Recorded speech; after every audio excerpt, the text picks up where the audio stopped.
Otro video, soy Álvaro, soy médico, soy peruano. En esta presentación voy a explicarles un poco del Staphylococcus epidermidis y saprophyticus. ¿Por qué los menciono en el mismo video? Porque comparten bastantes características similares. Básicamente lo que les diferencia es solamente una, que lo voy a explicar a continuación. Dentro de los cocos gram positivos, los vamos a dividir en dos grupos: catalasa positivo, catalasa negativo. Catalasa positivo vienen a ser los Staphylococcus. ¿Qué es la catalasa?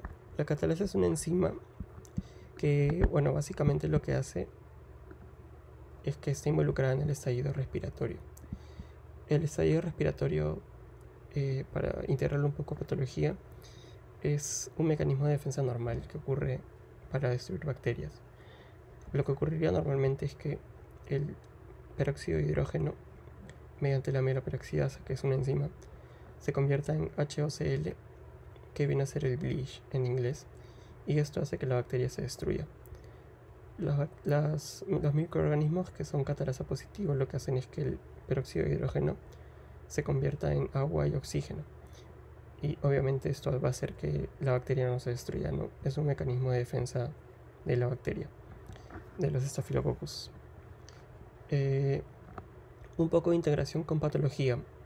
Hay una enfermedad que es la enfermedad crónica granulomatosa, que se da por una deficiencia enzimática, que es la NADPH oxidasa. Lo que hace normalmente esta enzima es que el oxígeno se convierta en superóxido, para que finalmente se convierta en el bleach y se destruyan las bacterias. Entonces, pacientes que tienen esta deficiencia enzimática no van a poder destruir bacterias y suelen tener infecciones a repetición de bacterias catalasa positivas, ¿no? Eso es un dato súper importante para integrarlo, ¿no?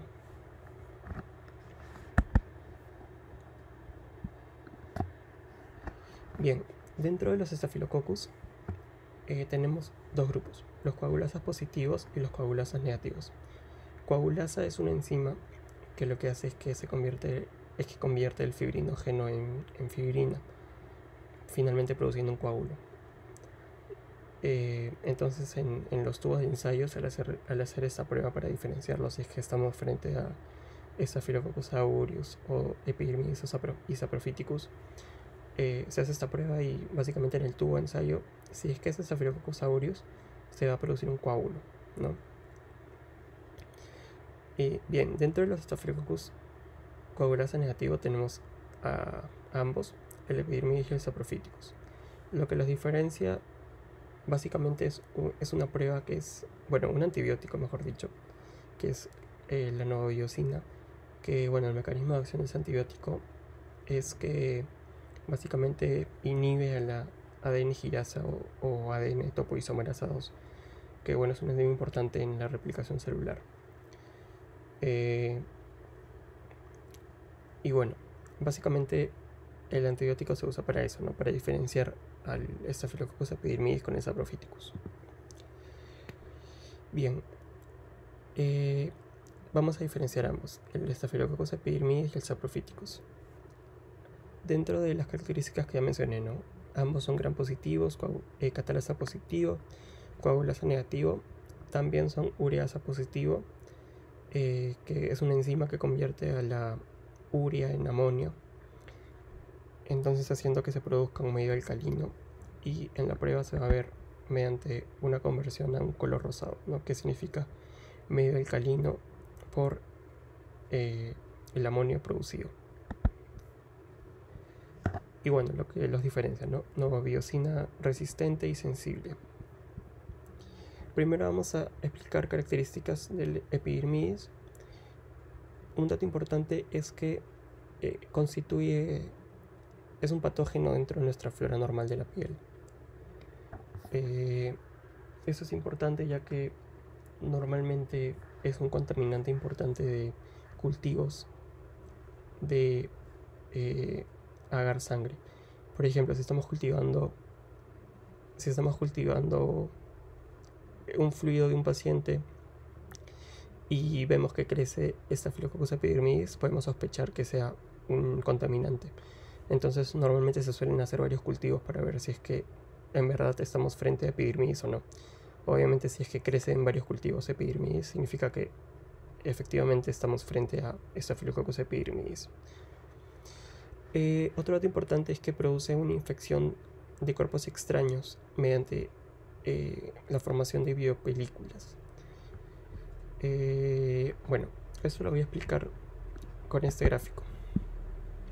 Pero antes, al mencionar que es un contaminante de cuerpos extraños, me refiero básicamente a, por ejemplo, pacientes que suelen estar con implantes en la cadera, o con válvulas protésicas, o con catéteres endovenosos.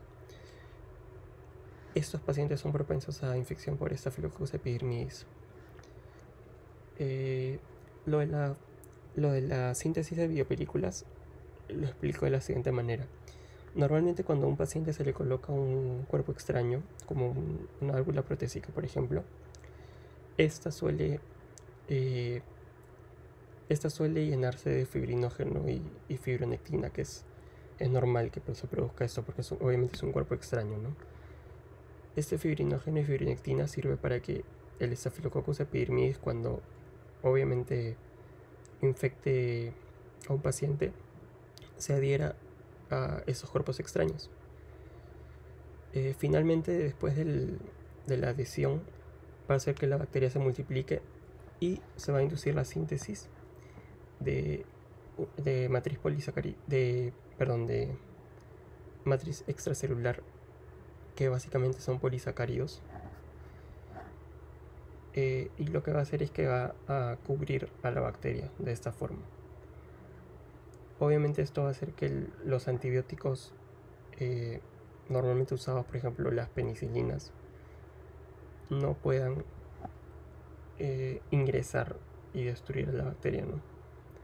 Y también sirve para poder interferir con la ozonización de las bacterias y con la migración de neutrófilos. Entonces la bacteria obviamente va a ser súper resistente. Una vez que madura estos microorganismos,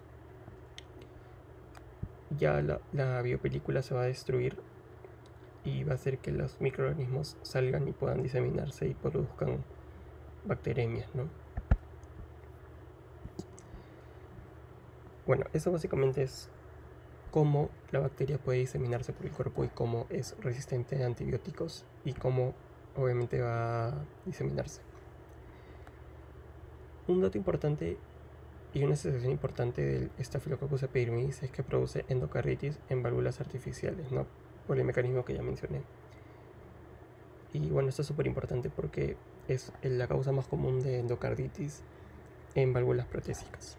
Paciente con válvula protésica, endocarditis, obviamente sospechamos de Staphylococcus epidermidis. Y bueno, como tiene bastante resistencia, el antibiótico de preferencia es de frente ir con la vancomicina. Esto viene a ser Staphylococcus epidermidis. Dentro del Staphylococcus saprophyticus es una bacteria también gram positiva, catalasa positiva, coagulasa negativa, ureasa positiva. Obviamente características compartidas con el epidermidis. Lo que la diferencia es que es resistente a novobiosina y es una causa muy frecuente de infecciones del tracto urinario y de cistitis, específicamente en mujeres sexualmente activas. Ese es un dato súper importante que siempre hay que sospechar. Obviamente, como sabemos, el patógeno más importante de itus son la E. coli, ¿no? Esta viene a ser la segunda causa de infecciones del tracto urinario en pacientes sexualmente activas.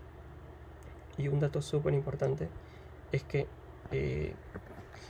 normalmente cuando hay una infección del tracto respiratorio y al hacer un examen de orina, los nitritos deberían ser positivos, pero si es que estamos frente al Staphylococcus saprophyticus, va a tener nitritos negativos, que lo diferencia de otros patógenos. Y bueno, como otro dato importante es que también vienen a ser parte de la flora normal, pero de mujeres, tanto de la zona perineal como del tracto genital. y bueno, invade la invasión es mediante fluidos corporales. Y bueno, básicamente eso es un resumen y una síntesis de los Staphylococcus epidermidis y saprophyticus. Espero que les sea de mucha ayuda.